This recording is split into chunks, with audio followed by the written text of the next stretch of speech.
While this guy was taking a number 2 in the woods, he suddenly heard a woman scream. He hung up the phone and ran toward the sound. He saw a pair of women's panties hanging from a tree. Thinking he'd stumbled upon a young couple exercising, he pulled out his phone to record it. He saw high heels and clothes scattered everywhere. Excited, he walked deeper into the woods. Suddenly, a zombie-like monster burst out. The man bolted in terror. He ran from dusk until nightfall, the monster hot on his heels. Finally, he escaped the woods. Strangely, the monster halted abruptly. It turned out the creature was hypersensitive to alarms. The noise caused it excruciating headaches. The man seized the chance to flee, narrowly escaping with his life. He was a driver hired by artist Nya Julio to transport a statue for restoration at an ancient temple. The driver abandoned Nya and left. Nya could only walk while calling to complain about the driver, then walked back to the hotel. Little did he know danger was approaching. Meanwhile, the monster ran into an orphanage. Yen, the orphanage's investor, was packing his bags. He turned around and saw the monster. Then the monster Jack began attacking Yen. Earlier that day, Yen had brought his teacher Jack to a meeting with students. Little did he know Jack wasn't human at all.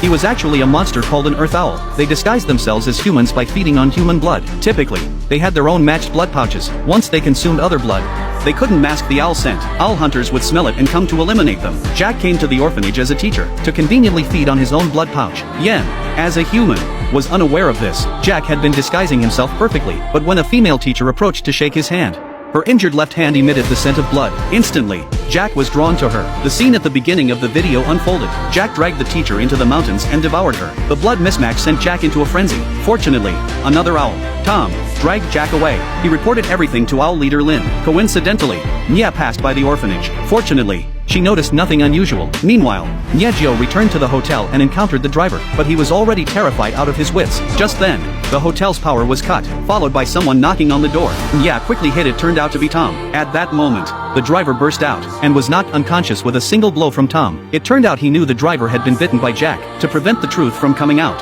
he came to the hotel to deal with the driver. Nya burst out and fought Tom. Turns out Tom was no match for her. He was wrapped in curtains by Nya, who then ran off. Tom realized this woman was no ordinary person and rushed to chase her. Nya quickly wrapped a scarf around her head and fled, unaware that her true identity was an owl hunter.